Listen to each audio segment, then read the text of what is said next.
একটা দেশের নাম, সেটার পিছনে কত ইতিহাস থাকতে পারে ভেবে দেখেছেন কখনো? কিছু নাম আসে হয়তো কোনো নেতা থেকে, কিছু আসে জিওগ্রাফিক বৈশিষ্ট্য থেকে, আবার কিছুর পেছনে থাকে হাজার হাজার বছরের ভাষাগত বিবর্তনের এক দারুণ গল্প। চলুন আজ এমনই এক নামের রহস্য খোলা যাক, ইন্ডিয়া। আজকের আলোচনার মূল প্রশ্ন কিন্তু এটাই। এই নামের উৎস খুঁজতে আমাদের একটা ভাষাগত আর ঐতিহাসিক সফরে বেরোতে হবে। আর এই সফরটা শুরু হয়েছিল হাজার হাজার বছর আগে, একটা বিশাল নদীর তীরে। আমাদের এই গল্পের শুরুটা কিন্তু কোনো দেশ বা মানচিত্র দিয়ে নয়, বড় একটা নদীর নাম দিয়ে।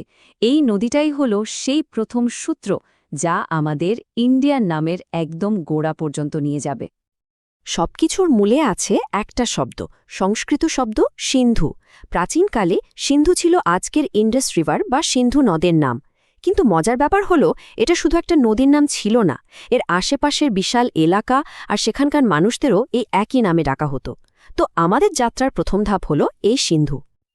আচ্ছা, এবার চলুন দেখি কিভাবে এই শব্দটা সময়ের সাথে সাথে একটু একটু করে পাল্টাতে শুরু করল। যখন সিন্ধু শব্দটা পশ্চিমে প্রাচীন পার্সা বা পার্সিয়াতে পৌঁছল, তখন এর উচ্চারণে একটা বেশ বড়সড় পরিবর্তন চলে এলো। ভাষাগত পরিবর্তনের প্রথম ধাপটা ছিল খুব মজার। প্রাচীন ফার্সি ভাষাতে স শব্দটা প্রায় হয়ের মতো করে বলা হতো। এই ছোট্ট একটা পরিবর্তনেই কিন্তু নামের বিবর্তনে অনেক বড় একটা ভূমিকা রেখেছিল। এই যে দেখুন পরিবর্তনটা কতটা পরিষ্কার। সংস্কৃত সিন্ধু পারস্যে গিয়ে হয়ে গেল হিন্দু, মানে একই জায়গা, একই মানুষ, কিন্তু ভাষার উচ্চারণের পার্থক্যের কারণে নামটা গেল বদলে। পারস্যের লোকেরা সিন্ধু নদের পূর্ব দিকের এলাকাকে হিন্দুস্থান, মানে হিন্দুদের দেশ বলেও ডাকত। শব্দটার সফর কিন্তু এখানেই শেষ না।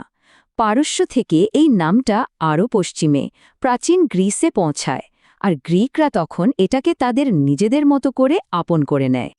এখানেও আর একটা ভাষাগত পরিবর্তন ঘটল। গ্রিক ভাষায় শব্দের শুরুতে হ ধ্বনিটা ঠিকঠাক উচ্চারিত হতো না, মানে প্রায়ই বাদ পড়ে যেত। তাই পারস্যের হিন্দু শব্দটা যখন গ্রিকদের কাছে পৌঁছালো, তারা এর প্রথম অক্ষরটাকেই বাদ দিয়ে দিল। তাহলে পুরো ব্যাপারটা একবার সাজিয়ে নেওয়া যাক কেমন। প্রথমে ছিল সংস্কৃত সিন্ধু, পারস্যে গিয়ে সেটা হলো হিন্দু, আর সবশেষে গ্রিকদের মুখে তা হয়ে গেল ইন্দোস। আর এই ইন্দোস থেকেই কিন্তু পরে লাতিন হয়ে ইংরেজিতে এলো ইন্ডিয়া শব্দটা। কি অসাধারণ একটা যাত্রা, তাই না? ভাষার এই বিবর্তন তো আমরা দেখলাম, কিন্তু প্রশ্ন হলো, এই নামটা কিভাবে সারা বিশ্বে পরিচিতি পেল? এর পেছনে জড়িয়ে আছে আবিষ্কার আর ঔপনিবেশিকতার এক লম্বা ইতিহাস। এই টাইমলাইনটা দেখলে ব্যাপারটা আরও পরিষ্কার হবে। খ্রিস্টপূর্ব ৫০০ সালের দিকে পারস্যের লোকেরা এই এলাকাকে হিন্দুস্থান বলছে। তার প্রায় ১০০ বছর পর গ্রিক ঐতিহাসিক হেরোডোটাস প্রথম ইন্ডিয়া শব্দটা ব্যবহার করছেন। কিন্তু বিশ্বজুড়ে নামটা পাকাপাকিভাবে প্রতিষ্ঠিত হল ১৮ শতকে, যখন ব্রিটিশ সাম্রাজ্য তাদের প্রশাসনিক কাজকর্মে আর বিশ্ব মানচিত্রে ইন্ডিয়ার নামটাকে আনুষ্ঠানিক রূপ দিল। কিন্তু দাঁড়ান, এই গল্পের আরও একটা খুব গুরুত্বপূর্ণ দিক বাকি আছে।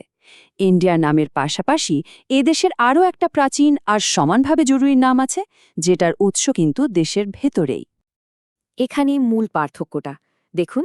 ইন্ডিয়া নামটা এসছে মূলত বাইরের দুনিয়া থেকে, পারস্য আর গ্রিস, এবং বিশ্বজুড়ে পরিচিতি পেয়েছে।